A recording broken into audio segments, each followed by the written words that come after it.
নমস্কার বন্ধুরা, আমি তিন্নি। আমার ইউটিউব চ্যানেল তিন্নি আনপ্লাগড তোমাদের সকলকে স্বাগত। আজকে আমরা বেরিয়ে পড়েছি কলকাতা বইমেলা 2021-এর উদ্দেশ্যে। তো আমরা একটা ট্রেন জার্নি করছি, ট্রেনে করেই আমরা ওখানে গিয়ে পৌঁছবো। তারপরে কি হয় সবটা আস্তে আস্তে ভিডিওর মাধ্যমে আমি তোমাদের সামনে তুলে ধরবো। কিভাবে তোমরা কলকাতা বইমেলা 2021 ওখানে আসবে তা সব ডিটেইল আমি ভিডিও ডেসক্রিপশন বক্সে দিয়ে দেবো। এই যে আমরা চলে এসেছি বইমেলা 2021-এ। আমাদের সবে এন্ট্রি হচ্ছে, আমরা সব ঢুকছি একসাথে বন্ধুরা মিলে। এবার আস্তে আস্তে এগিয়ে যাচ্ছি, তো দেখা যাক কি আছে বইমেলা 2021-এ নতুনত্ব। তা এখানে ফার্স্টে অ্যাডামাস ইউনিভার্সিটি আছে, রাইস আছে, সৃষ্টি সুখ আছে, পরপর করে যাচ্ছি। আরেকটা রয়েছে অভিযান পাবলিশার্স, আমার খুব পছন্দের একটা স্টল আর কি, খুব পছন্দের একটা প্রকাশনী। তারপর আছে ভবিষ্যৎ, রেডিয়েন্সের কথা আমি পরে আসছি। উজ্জ্বল সাহিত্য মন্দির। আজকাল এরম করতে করতে পুরোটা আমরা একবার চারপাশটা দেখিয়ে নিচ্ছি যে কী ওখানে এসেছে। মিত্র ঘোষ পাবলিশার্স, দেব সাহিত্য কুটির প্রাইভেট লিমিটেড, নয়া উদ্যোগ, পশ্চিমবঙ্গ প্রকাশক সভা, রামকৃষ্ণ মঠ ইত্যাদি ইত্যাদি আরও আছে। আমরা এগিয়ে যাচ্ছি।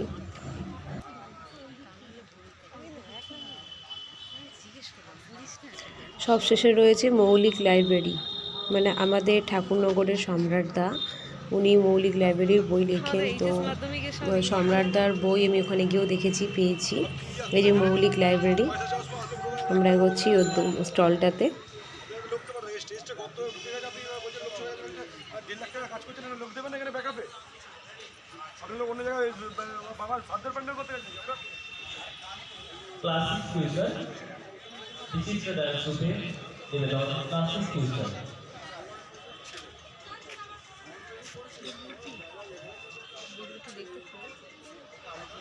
আমরা চলে এসেছি মৌলিক লাইব্রেরির ওই স্টলটাতে। দেখছি এখানে দেশি বিদেশি ইতালি সব রকম কাবাব ধরনের রান্নার বই রয়েছে।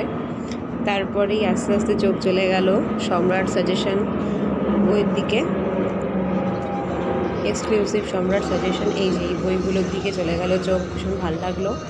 তারপর আমরা বিভিন্ন বইগুলো নিয়ে খুলে খুলে দেখে পড়ছিলাম যে নতুনত্ব কী আমরা পেতে পারি। এই যে আমাদের কাকু সব বলছিলেন আমাদের যে কোনটা কি বই আছে না আছে, কোন বই খুব ভালো খারাপ। একটু ভুল বললাম, বই তো কখনো খারাপ হতে পারে না, কারণ প্রত্যেকটা বই আমাদের নতুনত্ব কিছু না কিছু শিখিয়ে যায়, তো সেটা কখনোই খারাপ হয় না।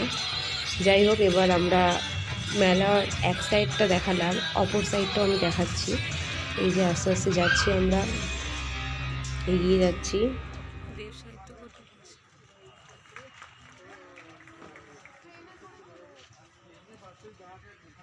ধন্যবাদ নৃত্যশিল্পীদের, ধন্যবাদ জানাই বইমেলা 2021 কর্তৃপক্ষের তরফ থেকে।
এগিয়ে যেতে যেতে এবার সেই রেডিয়েন্সের গল্পটা বলছি। এখানে এসেই আমার চোখ আটকে গেছে একটা বইতে।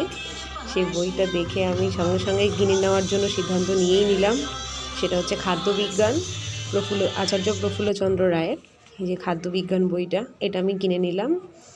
এটার দাম ছিল 250 টাকা, তো আমার 60 টাকা ওরা বাদ দিয়ে 190 টাকা আমাকে ওরা দিল বইটা। এই বইটাই শুধু কিনলাম, ভীষণ ভালো লাগলো, বইটা দেখেই পছন্দ হয়ে গেল, ওই জন্য সঙ্গে সঙ্গে কিনেও নিতে হলো আমাকে। বইমেলাতে নাচেরও পারফরমেন্স ছিল, তো আমরা নাচের পারফরমেন্স কিছুক্ষণ ধরে দেখলাম। ভালো নাচছিল সব ক্ষুদে শিশুগুলো, বড়রা কেউ ছিল কি না আমি জানি না, আমি তখন দেখতে পাইনি। এরা খুব সুন্দর নাচছিল।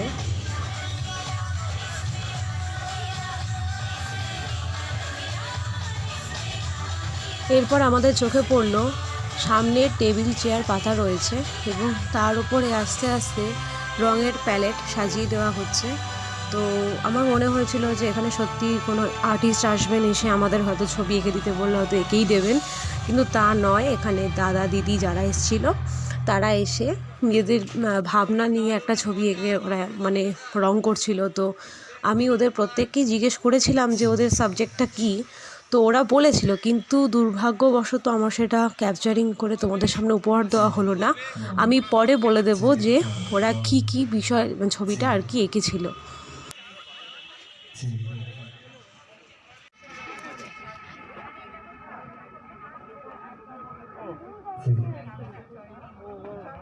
উঠবেন 10 টাকায়, উঠবেন 25 মিনিট, হাসবেন 1 ঘন্টা।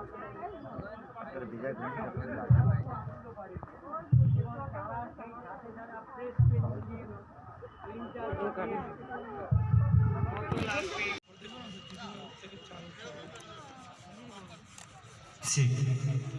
ছোট আমি ছোট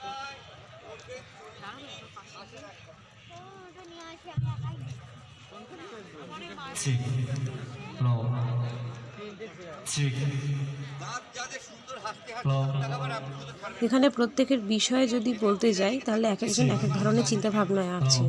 কেউ আঁকছে যে প্রাকৃতিক দৃশ্য, মানে একটা গাছে আমি জানলার ফাঁক থেকে কি কি দেখতে পাই, পাখি। আর এই যে দাদা, এই দাদা আঁকছে হচ্ছে একতাই বল, অর্থাৎ এর আঁকাটার বিষয় হচ্ছে যে আরও বেঁধে বেঁধে থাকি, এরা একসঙ্গে লকডাউন পিরিয়ডে কিভাবে নিজেদের সঙ্গে একসাথে থেকেছে, তো সেটাই আর কি এখানে তুলে ধরেছে। আর এই দিদিটা কি আঁকছে আমি এখনও বুঝতে পারছি না, ওটা পরে আমি হয়তো জানতে পেরেছিলাম। তারপরে বিভিন্ন আমি বিষয়গুলো পরে জানতে পেরেছিলাম, এক একজন এক এক ধরনের আঁকছে। কেউ লকডাউন পিরিয়ডে মানুষের মানে মানে যে মানে আলসামি বা অলসতা বেড়ে গিয়েছিলো, বিভিন্ন রকম পোজ দিয়ে সেটা ছবি এঁকেছে। কেউ নিজেদের ক্ষমতা পাওয়ার জন্য বা নিজেরা প্রত্যেকে রাজা হওয়ার জন্য যে একটা মনে একটা যে কম্পিটিশন বা যেটা আর কি বলতে পারি আমরা একটা মানে প্রচণ্ডভাবে প্রতিদ্বন্দ্বিতা, সেরকম একটা বিষয়ের ওপর তুলে ধরেছে। কেউ আবার মানে একতাই বল এটা তুলে ধরেছে বললামই, আবার কেউ ল্যান্ডস্কেপ করেছে বা নিসর্গচিত্র তুলে ধরেছে, সব কিছু। আমরা গিয়েছিলাম বইমেলার শেষ দিনে, তো ওই দিন এইসব আঁকা হওয়ার পরে কুইজের একটা কম্পিটিশন হয়েছিল, ওটা আমি আর ক্যামেরা ক্যাপচার করতে পারিনি, এই জন্য আমি দুঃখিত। আর শেষে ওরা নিজেরাই ঘোষণা করেছিল যে সন্ধে 7টা বা 7:30টার সময় ওরা সমাপ্তি অনুষ্ঠান ঘোষণা করবে। এই হয়ে গেল 2021-এর বইমেলা। তোমরা কে কে বইমেলা গেছিলে কমেন্টে জানিও।